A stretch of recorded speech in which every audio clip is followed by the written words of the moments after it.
Howdy, this is Maurrie, and welcome to Lucy. This is Lucy, my first trailer and the trailer that started the movement of Sisters on the Fly in our trailers. I just cleaned her out in the last few days, so she's in very sparkly condition. She's a 1958 trailer. I'm forgetting because I'm concentrating. Well, look who we have over here. This is my guest who is Sister on the Curb, and her name is Kandi Roholt, and she's the Utah Wrangler. I am so happy to be here in Lucy and enjoying my very first Sisters on the Curb experience. And how lucky am I that I get to have my first experience at Maurrie's house. I'm just thrilled to be here. Howdy again. This is Lucy. This is the outside. Okay, all about you. Tell us about you. Well, like you said, my name is Kandi, and I am the Utah Wrangler, and I have only done the Utah Wrangler for about a year, and I love it. I joined Sisters on the Fly about in 2019, so my number is 13406. I have a much higher number than you do. The way I joined Sisters on the Fly was a few years ago. My older sister sent me a YouTube video of Sisters on the Fly, and she said, "Check this out." And I looked at it, and it was interesting and looked fun, but I wasn't ready to do anything at the time. So in 2019, I decided to join. I have camped in the past, and I had a little cargo trailer that I built into a camper, and I was ready to go. So my very first trip, I drove 7 hours to Boise, Idaho, just for lunch at a pizza place. And I met the most wonderful, welcoming people. The ladies were fantastic. I had a great time, and they invited me to go to visit a winery after, and we spent the day, and that was my first experience. And since then, I've been camping along the way.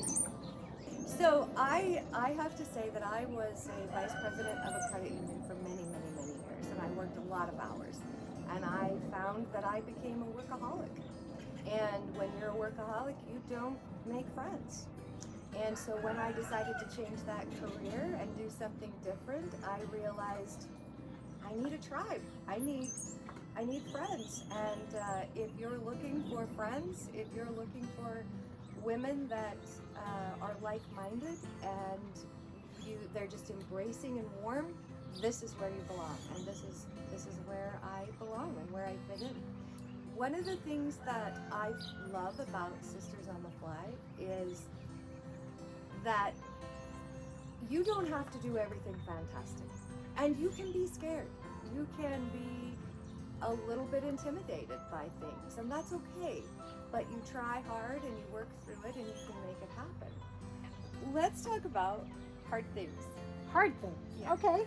So some of the things that sisters talk to me about is that they may not feel comfortable pulling trailers, or maybe not feel comfortable traveling alone.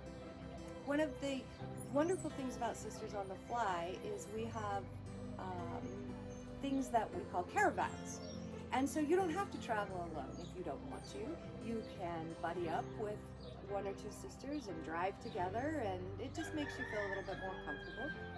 Also, we have a fantastic program, Sisters on the Curb, right? And that's why I'm here, where you can go and stay with the sister overnight, and you get to meet new people, so that's wonderful too. But I'm gonna tell you a little story about me. So last year I made a list and said, what do I want to do? And by myself, what do I either want to start doing again that I wasn't doing, or learn how to do new? And one of the things on my list was I love riding motorcycles. and I've been riding on the back of some guy's motorcycle since I was 21, and I wanted to ride my own.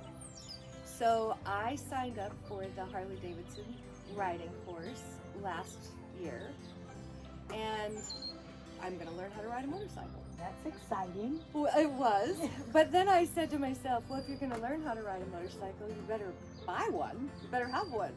So about a week later, I bought one. Now, why a Harley? Well, for this particular motorcycle, the circumstances that came to be, it was the right price. The person who was selling it needed to sell it so they could get into a home, and it just ended up working out for me. So it wasn't like I planned that. It just worked out. I love the sound of the Harley. But I love the sound too. Yeah.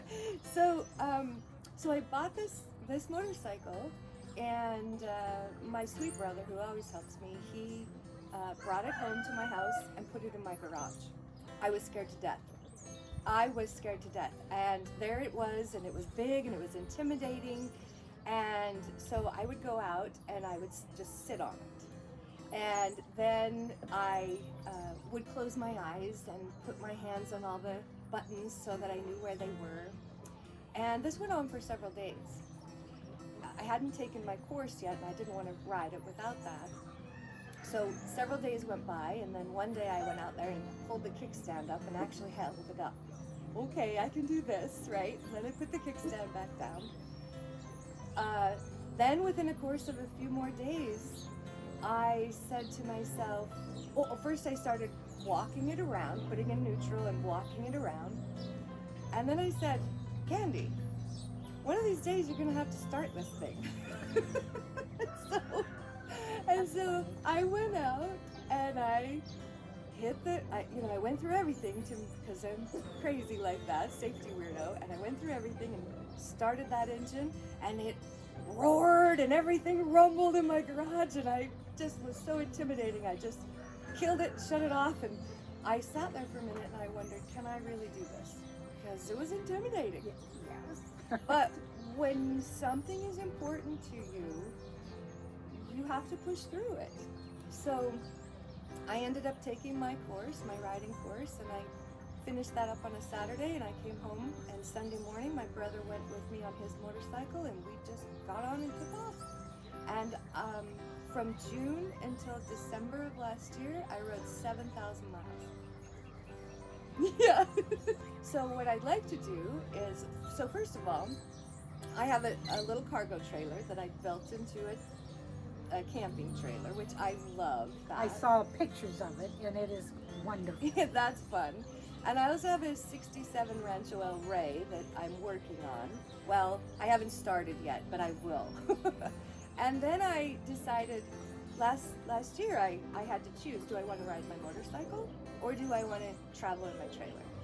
So I decided that I didn't want to choose. So I bought the smallest toy hauler I could find so that I could take my beautiful dog Lexus, my motorcycle, which is named Seeger, after Bob Seeger, and my trailer, so I can take it all with me and I have it ready to go. Would you like to see it? Yes. Okay, let's see. Boy, wait till you see. Well, welcome to my trailer. I'm in the garage area, as you can see, and this is Seeger. This is a 22-foot toy hauler. As I said, it was the smallest one I could find. And Seeger fits right in here in the garage. And I have plenty of living space around me. The bed here is up at the top. And when I'm ready, I can just pull this right down and it comes right above Seeger here. So I don't even have to move him if I don't want to. When I'm ready, I can just push it up out of the way, but you can see I have plenty of room.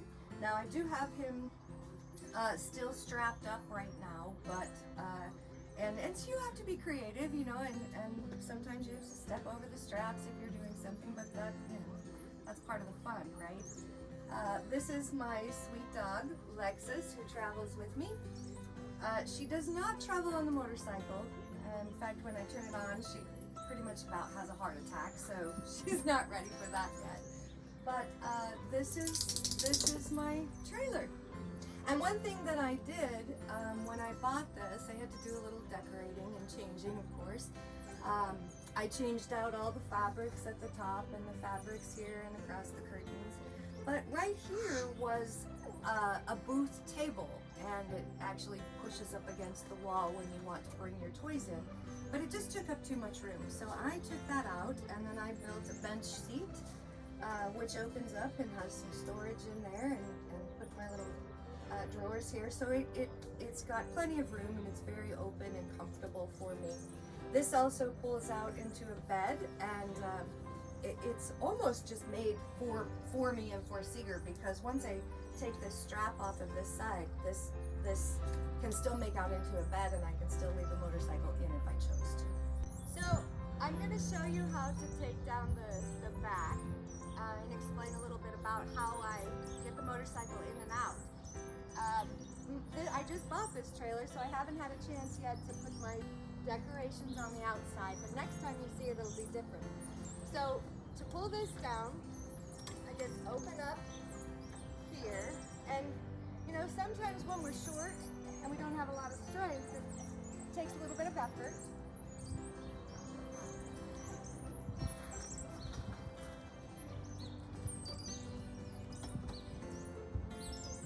But this just pulls down, and I've got some grip tape that I put on here, and I put a strip inside the trailer, and that just helps so the motorcycle doesn't slip on me.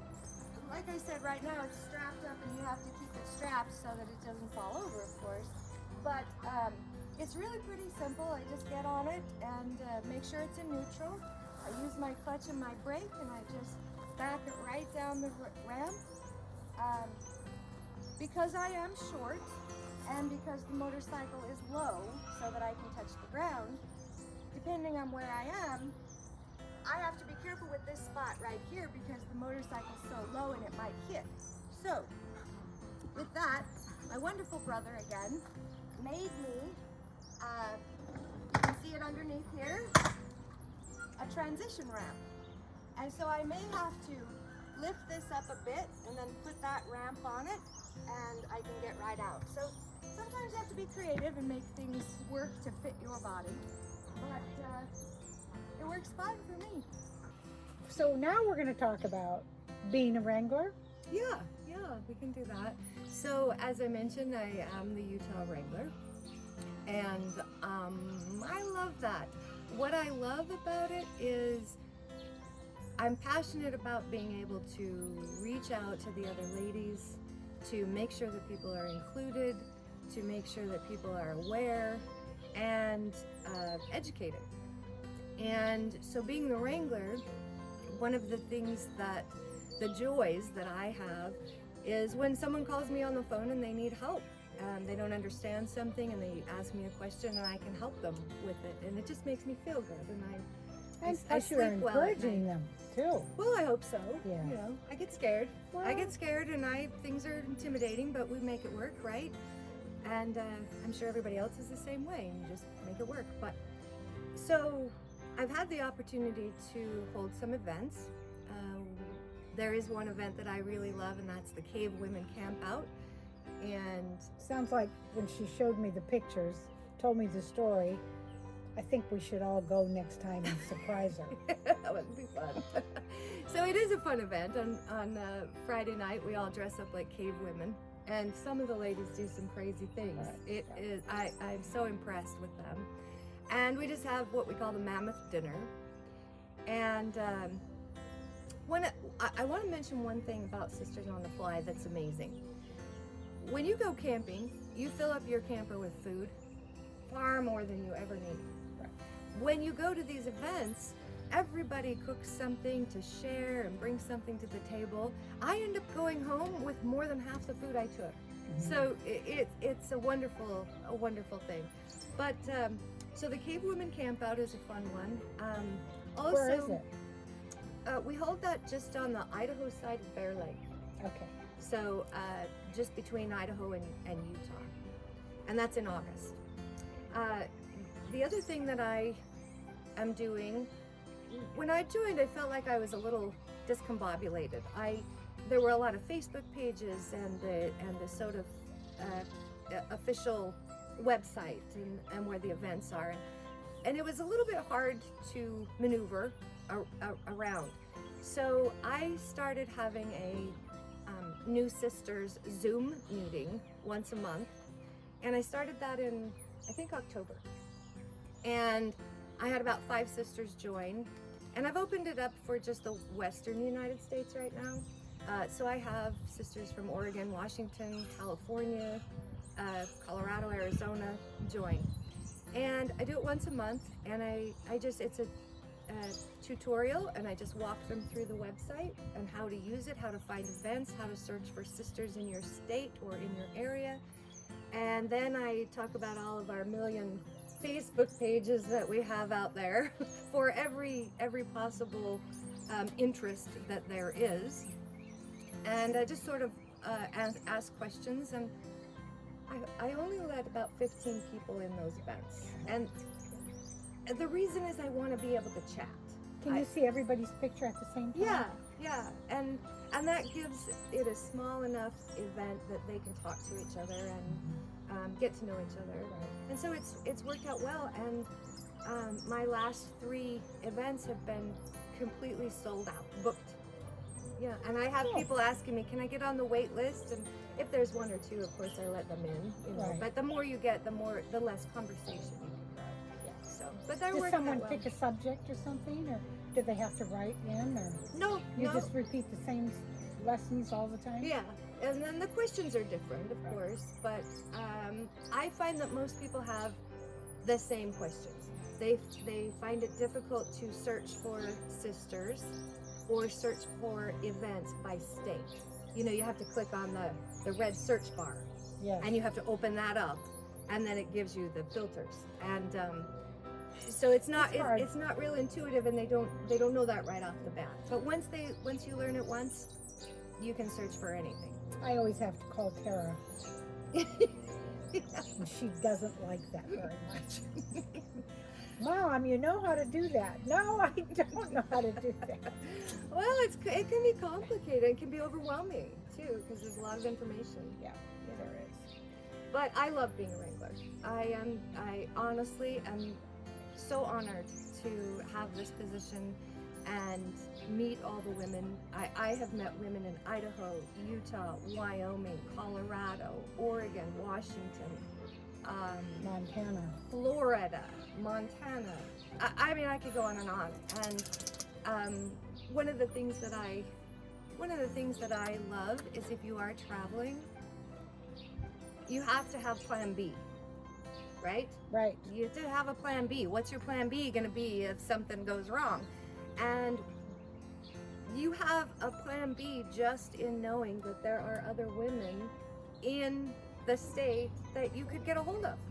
Maybe you've never met them, but if you called one of them and said, I'm stranded, I'm in trouble, what's going to happen? They're gonna come. They're going to come, and they're going to help you. So that your plan B is Sisters on the Fly. Right? That's a good one. That's good, and it's good to know that. Yeah. I always have A, B, and C. Good for you. Was CB sitting down crying? Yep. No, that's D. Oh, okay. Oh, A. That's A when you sit down and cry and you go, shit. Yeah. Oh, we are a fun group, and it's so fun to be able to tell the truth to each other Yes. and say I'm scared and I can't do this. And you know, it is just such a nice thing to be able to share that and have someone say, it's okay. Two of Right. us can do it together. Yeah. You know. Yeah. And another thing, you know, what I love is that the women's group, we don't, let's say that you're entering an event and you're trying to back up your trailer, which can, you know, sometimes it can be hard.